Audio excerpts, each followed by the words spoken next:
in our main event and in the middleweight division. And if you're keeping score at home, this is the third consecutive middleweight main event. I thought that was... Maybe that's my problem. Maybe I'm just not good with middleweight. Not as dialed in with the middleweights. Yeah. But this main event here is number 10, Jack Hermansson versus Joe Pyfer, and we will lead with Joker Jack, who is coming in on a mixed run of form as of late. He is 2-3 in his last 5, and he returns here off his second round TKO loss to Roman Dolidze back in December. Context is everything, because those 3 losses were to Vettori, Strickland, and Dolidze, right? And that's kind of the story of Jack's career. You know, he typically only loses to guys who sit at the top of the division, and for that reason, I think we are going to learn a lot about his opponent, Joe Pyfer, this Saturday, and this will be a big jump in competition for Joe Pyfer, who came into the UFC off of Dana White's Contender Series and has since rattled off 3 straight wins and finishes in the UFC. His last win was a second-round arm triangle finish over Abdul Razak Al Hassan back in October, and man, what a shot here for Pyfer to be unranked and getting a shot at a top 10 guy. And I find that very interesting, at least from a promotional standpoint, because when you look at another bright young contender in Bo Nickel, who I think we all expected to at least get a ranked opponent next time out, but that shows to me that the UFC have a lot of high hopes here, or putting a lot of investment or stock into Joe Pyfer, because there's a big difference between number 10 ranked Jack Hermansson and the unranked Cody Brundage, I believe, that Bo Nickel is fighting. And Bo's one fight behind Pyfer, to be fair. Like, Pyfer's got one more UFC fight, so maybe next time out we'll see Bo if he wins in a ranked opponent or against a ranked opponent. But if nothing else, that is something to look at, because here we go, you know, he's getting a number 10 ranked guy. So but yeah, I'm interested to see your guys' thoughts on this pick, and we will lead with Brandon. Okay. I've thought a lot about this pick because I have to. Don't overthink it. Yeah. Overthink I might be overthinking it, to be honest. So, okay, here's the deal. Draw. Couple. Yeah, no contest. All right, so couple variables come into this fight. And the big one for me, so this is, like you said, a big jump for Pyfer. But if you go back and watch his interviews and his fights, he just oozes confidence, right? And if you look at his fights, he's got knockout power in both of his hands. He showed the grappling skills in the victory he had with the arm triangle choke. Hermansson's been finished a few times. Thiago Santos knocked him out. Karen Neer TKO'd him, and so did the most recent one you said, Dolidze. Yeah. He's well-rounded, right? Because Hermansson's got decent wrestling, decent grappling. He's got kind of awkward striking. We saw him using the Curtis fight. But it's effective. But it's effective. Yeah. But the consistencies where he's kind of struggled in terms of using a consistent game plan to beat opponents, he kind of tends to go where they take him. And I feel like in this fight, Pyfer, you don't want to stand with him. And we still don't quite know yet where his wrestling's really at and where his grappling's really at. But I have confidence in his hands, and I think he's going to get a knockout because that's what he wants. He wants to be the guy with the knockout record in the UFC. So I'm taking Pyfer. Second round knockout. I need 3 points, okay? 3 points. You love Jack Hermansson. I know. That's where I'm saying. I'm getting in my own head. And this is like really going against what I normally do. I'm taking Pyfer, second round knockout, get it done. 3 points out of the negative deficit. Please. You need it. You need it. All it takes is a Joker Jack win now, and bring it in 3 weeks with no picks correct.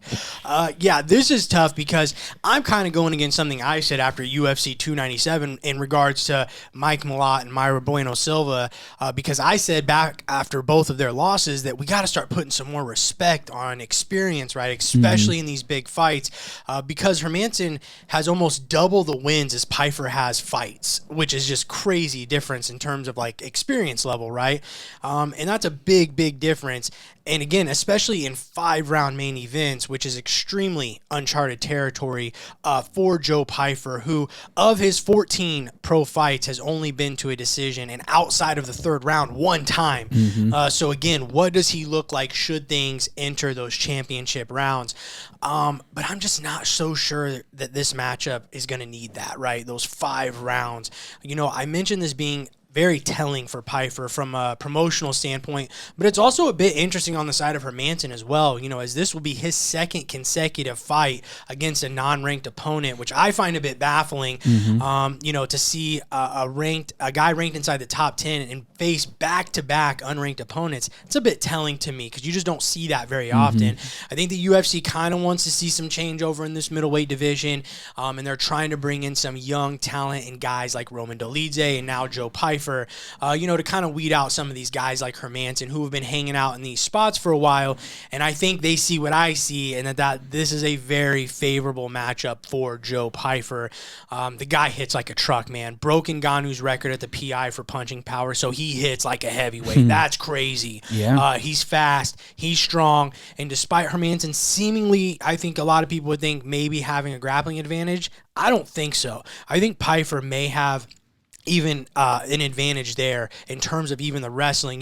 He trains at Marquez MMA there in Philly with the likes of Sean Brady, a lot of other guys there that are high-level jiu-jitsu guys. I'm sure his jiu-jitsu is going to be on point, which is something, as we discussed in the lead-up to the Dolidze fight, as something that gave Hermansson troubles when he was able to get Dolidze down because he couldn't find the control, in those positions. But I think for me, just most importantly, there's just a feeling or belief that I have that Joe Pyfer is a special talent. And again, to see a guy look like Dolidze, who has the exact same experience as Joe Pyfer, literally the exact same amount. Well, Dolidze now has one more fight than Pyfer. To come in unranked and find a way that Dolidze did to beat a guy with Hermansson's experience, I see no reason why Pyfer can't and won't do the same thing. I think he dictates where this fight plays out, and I think he will ultimately get the win and finish. Extremely, really impressed with some of his takedowns against Abdul Razak Al Hassan. Again, understanding not going to win this, don't want to, challenge or get into this whole stand-up battle with this guy. Blasted through him with some really nice, aggressive, strong takedowns that I think he can utilize here. Hard not to go with a KO TKO finish, so let's do that. And I'm going to say round 1. Gets it done early, baby. Yeah, it's interesting to see what this middleweight division has been. It's kind of been their experimental ground of giving guys ranked opponents out of nowhere. You had a boost, you had that Ikram Alaskarov trying to book him, obviously pushing up Pyfer now. Like, they've definitely dug into that bag, which, to your other point about Bo Nickel, it makes it interesting to see, so you don't want to give him these opportunities, Mr. I'm not going on an undercard, all these other things. And I wonder if maybe that's what's playing against him in the UFC's eyes too. And he is, like I said, to be fair, Bo does have one less fight than Pyfer. So maybe, if that's what I'm saying, is if nothing else, I think we can kind of look at this Bo thing as or Pyfer thing as if Bo beats Brundage, it's got to be a top 10 opponent next. Or else they're saying maybe Pyfer, who knows? Well, or they're saying maybe we just don't believe in Bo as much as Pyfer. Maybe they see more value. I don't know. Well, and you're not seeing as much because fight time, but that's why you think you'd book him more. But either way, for Pyfer, man, I agree with you on the thing. The wrestling part, especially, he's averaging almost 3 takedowns. He does have that power to him.